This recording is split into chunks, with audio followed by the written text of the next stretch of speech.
काफी देर तक विवेक, निशा और सुहानी के बीच खामोशी रहती है। इसका मतलब सुहानी वाकई में विशिंग वेल के पास होने वाली मौतों को देख सकती है। निशा अपना सर पकड़ लेती है। लेकिन ऐसा कैसे हो सकता है? क्या सुहानी और साई के बीच में कोई कनेक्शन है? सुहानी, क्या तुम इससे पहले कभी शिमला आई थी? सुहानी भी अभी काफी परेशान थी। नहीं, शिमला तो क्या, मैं इससे पहले हिमाचल भी कभी नहीं आई। इसका मतलब तुम्हारी और उस मनहूस साय के बीच कोई कनेक्शन भी नहीं हो सकता। फिर तुम उस साय के शिकार को अपने सपनों में कैसे देख सकती हो? सुहानी विवेक के सवाल पर कुछ नहीं कहती। वो यही सब सोचते हुए बस वहां बैठी रहती है। कुछ देर बाद वो तीनों कैफे से बाहर चले जाते हैं। निशा सुहानी को लेकर हॉस्टल आ जाती है।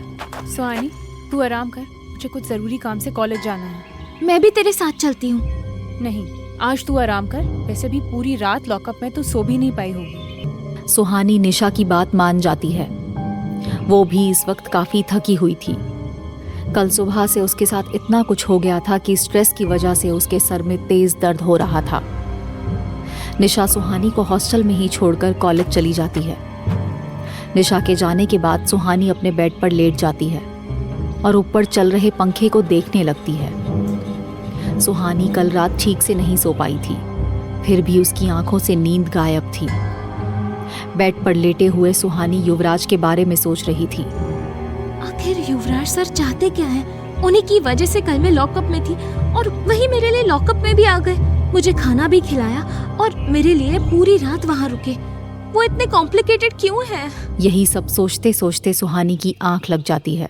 सुहानी आराम से कमरे में सो रही थी।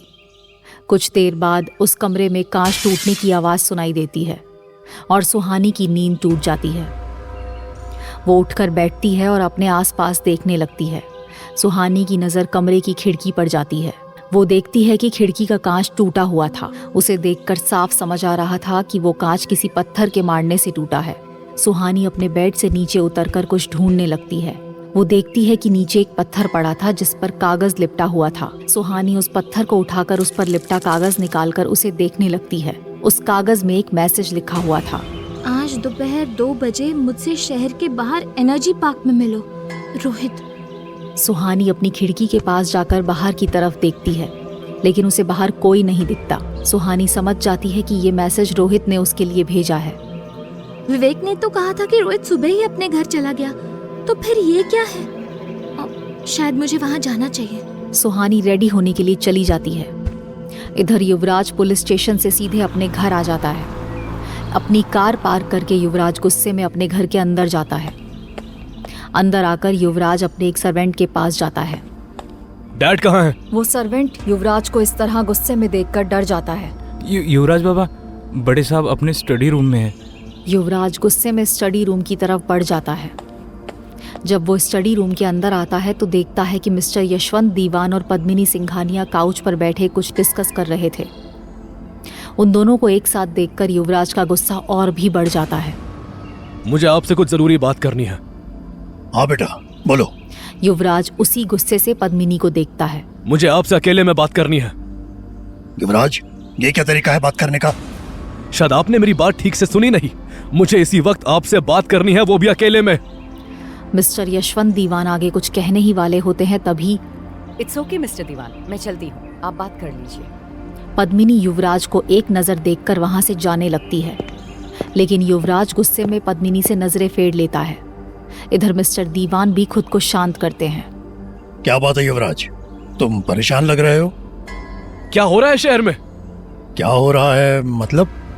आप अच्छे से जानते हैं मैं किस बारे में बात कर रहा हूँ। क्या हो रहा है यहाँ? पहले यहाँ सिर्फ उन लोगों की मौत होती थी जो रात में पुराने रोड पर जाते थे, लेकिन अब लोग कहीं से भी गायब होकर मर रहे हैं। क्या हो रहा है ये सब? युवराज की पूरी बात सुनकर यशवंत दीवान के माथे पर पसीना आ जाता है। अब युवराज उनके चेहरे पर घबराहट साफ देख सकता था।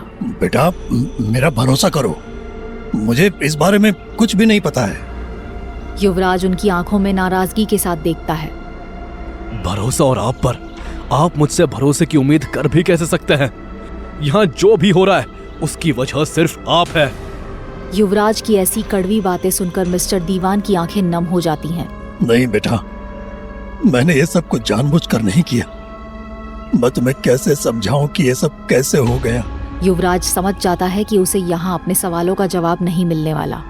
वो मिस्टर यशवंत दीवान से बिना कुछ कहे वहां से चला जाता है।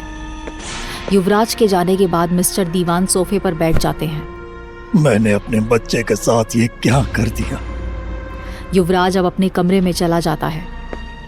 युवराज का कमरा बहुत आलीशान था। उसके कमरे को एक से बढ़कर एक महंगी चीजों से सजाया गया था। युवराज गुस्से में वहां रखे वॉच को देखता है और उसे उठाकर जमीन पर पटक देता है। काफी देर तक उसने खुद को कंट्रोल किया था, लेकिन अब उसका गुस्सा अपने आपे से बाहर हो रहा था। युवराज अब डिसाइड कर चुका था कि वो चुप रहकर हालात को एक्सेप्ट नहीं करेगा। वो जानकर ही रहेगा कि इस शहर में हो क्या रहा है, लेकिन वो समझ नहीं पा रहा था कि शुरुआत कहाँ से करे। वो जानता था कि इस वक्त एक ही इंसान उसकी मदद कर सकती है और वो इंसान सुहानी थी। वैसे तो युवराज सुहानी को बचाने के लिए उसे इन सब से दूर रखना चाहता था, लेकिन वो समझ गया था कि अब बहुत देर हो चुकी है। न जाने कैसे, लेकिन सुहानी इन सब का हिस्सा बन चुकी है। मुझे सुहानी से बात करनी ही होगी। ये कहकर वो अपनी कार की कीज उठाता है और वहां से चला जाता है। कुछ देर में युवराज सुहानी के हॉस्टल पहुंच जाता है और हॉस्टल से कुछ दूर अपनी कार रोक देता है। तभी उसकी नज़र एक लड़के पर जाती है। उस लड़के ने एक ब्लैक हुडी पहनी हुई थी, जिस वजह से उसका चेहरा नहीं दिख रहा था। युवराज देखता है कि वो लड़का एक पत्थर पर कागज लपेटकर सुहानी के कमरे की खिड़की की तरफ फेंकता है। युवराज समझ जाता है कि वो लड़का सुहानी को कोई मैसेज देने की कोशिश कर रहा है। वो लड़का पत्थर फेंककर तुरंत ही वहां से चला जाता है। युवराज भी उसे रोकने की कोशिश नहीं करता। कुछ देर तक युवराज हॉस्टल के बाहर ही रुकता है और फिर वो सुहानी को हड़बड़ी में हॉस्टल से बाहर निकलते हुए देखता है। युवराज को इसी की उम्मीद थी, इसीलिए वो हॉस्टल के अंदर नहीं गया था। सुहानी ऑटो में बैठकर वहां से चली जाती है। युवराज को अंदाजा हो जाता है कि सुहानी शायद उसी लड़के से मिलने जा रही है। युवराज को सुहानी की फिक्र थी, इसीलिए वो अपनी कार से उस ऑटो का पीछा करता है। सुहानी का पीछा करते हुए युवराज शहर से बाहर आ जाता है।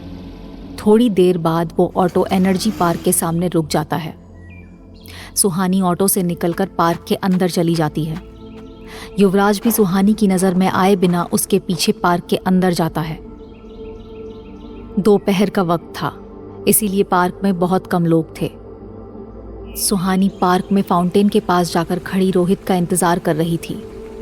युवराज भी सुहानी से थोड़ी ही दूर एक पेड़ की आड़ में रुक जाता है। युवराज को नहीं पता था कि वो हुडी वाला लड़का रोहित है और अभी सुहानी रोहित का इंतजार कर रही है। थोड़ी देर बाद वही हुडी पहने एक लड़का सुहानी के पास आता है। वो सुहानी के सामने आकर अपने चेहरे से मास्क हटाकर उसे अपना चेहरा दिखाता है। रोहित का चेहरा देखकर युवराज चौंक जाता है और बहुत ही ध्यान से सुहानी और रोहित के बीच की बातें सुनने लगता है।